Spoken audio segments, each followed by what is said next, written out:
রানীগঞ্জ যে সেতুটা আছে যে ব্রিজের উপরে, এখন আমি ব্রিজের উপরে আছি, তো এইখানের মাঝে প্রায় মনে হয় লগা যে লাইটগুলো আছে মনে হয় লগা 100-র মাঝে 40% নষ্ট, বুঝছেন নি? কিছু লাইট জ্বলে, কিছু লাইট জ্বলে না। দেখা গেছে যে মাঝখানে যদি জ্বলে হোল সাইড সারা অন্ধকার, পিছন সাইড সারা অন্ধকার। এখন যদি সামনে আমি গাড়িটা নিয়ে যাই, এখন যদি সামনে একটা দুর্ঘটনা ঘটে এই লাইটের কারণে ঘটবো, ঠিক আছে? ছিনতাইকারীর ভয় তো অবশ্যই আছে, কারণ হচ্ছে আমার যে সামনে গেলে যে ধরতো না, এটার তো কোনো গ্যারান্টি নাই।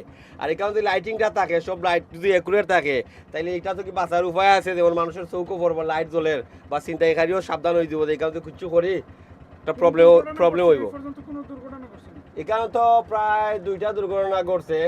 বাক্কা বিগত অনেক মাস 2 মাস আগে একটা ড্রাইভারে মাইরা গাড়ি লইয়া গেল কি সুজিত নামের ওই রানীগঞ্জ ব্রিজের ওই পাশে। এরপরে কিছুদিন আগে একটা টমটমের ড্রাইভারে বাইন্দা তার গাড়ি লইয়া গেল কি। এখন আমার দিনে বানতো না, এটার গ্যারান্টি কিটা? এটাও তো কোনো গ্যারান্টি নাই। তো আমি পাশাপাশি একটা জিনিস কইমু, যারা রানীগঞ্জের টুলের দায়িত্বে আছেন, যারা দায়িত্বে আছেন, তারা আমি কইমু যে আপনারা লাইটগুলো ঠিক করে রাখা। এই লাইটের কারণে বড় ধরনের কোনো দুর্ঘটনা ঘটবো। ছিনতাইকারী অবশ্যই আছে। আমার তো জানে একটা সেভ আছে না, আমার সেভ কই এই লাইট যদি থাকে মনে হয় একটা সাহস থাকবো, গাড়ি চালিয়ে যাইতে মনে করবো সামনটা আমি দেখতাম পারবো। প্রায় সময় আমরা তো আইনে এই বাইরে ডর করে, তো কারণ হয়েছে গিয়া যাত্রী বেশি তো অনেক চিন্তাকারী গাড়ির মাঝে উঠে। এখন যদি আমার যদি মাইটা গাড়ি লিয়া থাকে আমি কিতা করবো? সেতুতে আগে লাইট জ্বলতো, এখনকার লাইট জ্বলে না, কিন্তু আমরা ব্রিজে উঠতে গেলে আমরা এখন ভয় করে। কেন ভয় করে? ওই যে লাইট নেই, আগে লাইট আসিল সাহস করে উঠতে পারছে, এখনকার লাইট নেই করি আমরা ভয় করে। এখন লাইট না থাকার কারণে অন্ধকার দেখা যায় না। অন্ধকার দেখা যায়। অন্ধকার থাকার কারণে কোন কোন কি দুর্ঘটনা ঘটছে বিগত দিনে?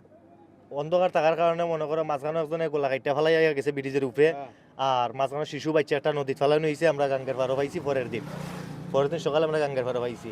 মাঝে আর একটা মিশুকে ড্রাইভারটা ফেলানো হয়েছে, মিশুক আমরা পাইছি না তুকাইয়া, কিন্তু ড্রাইভারটা আমরা পাইছি গাড়ি পাইছো না তুই? না, গাড়ি পাইছি না, ড্রাইভার পাইছি। ব্রিজের মধ্যে গাড়ি চালাইতাম পারি, যদি না লাগাই তো আমরা কষ্টই যায় কি ডর করে ব্রিজের উপরে উঠতে। আমরা চাই লাগাইতো, লাগাইলেও তো মনে করো আমরা চাই লাইট যদি ব্রিজও থাকে, আমরা আরো 2টা ড্রাইভার গাড়ি লইয়া সাহস করে আইতে পারবো ব্রিজের উপরে দিয়ে। অনেক ড্রাইভার মনে করেন 7টার পরে গাড়ি লইয়া উঠে না ডরাইয়া। আমি একজন ট্রাক ড্রাইভার, আমি এই রুট দিয়ে চলাফেরা করি, কিন্তু এই রুটে একটা সেতু আছে যে আমরা রানীগঞ্জ সেতু, এই সেতুর মধ্যে মনে হলো অনেক অন্ধকার। অন্ধকার কেনে? আগে ল্যাম্পুর জ্বলতো, এখন ল্যাম্পুর জ্বলে নাই। এখন ল্যাম্পুর জ্বলে না, এর জন্য আমরা অন্ধকার রাতে ল্যাম্পুর জ্বলে অর্ধেক জ্বলে না। এর জন্য আমরা মনে হলো রাস্তার মধ্যে অনেক ভয়ের মধ্যে থাকি আমরা। তো আমরা এইটা মনে হলো আপনার চাইরাম যে আবার ল্যাম্পুর জ্বলতো, যাতে আমরা মনে হলো দাবি যাতে আমরা নির্দ্বিধায় গাড়ি আমরা নির্বিধায় গাড়ি চালাইতে পারি যাতে। স্থানীয় বাসিন্দার ব্রিজের পাশে আমার বাড়ি। এই যে আমার অন্য দোকান আছে, প্রায় সময় মানুষে ওইখানে হয়রানি কইরা এরও এইখানে চুরি ডাকাতি ওইরও প্রায় সময় মানুষে এখানে কল্লা কাছে একবার, এবং কতদিন আগে ব্রিজ থেকে ফালাই দিছে মানুষের একজনরে, ফালাইয়া গাড়ি লইয়া গেছে কি। আরও অনেক ধরনের মানে কাজ কল করে। এই একটা লাইট লাগাইলে এখানে পরিষ্কার বা আলো থাকে সবসময়, আলোর কারণেই মানুষ এইরকম হয়রানি।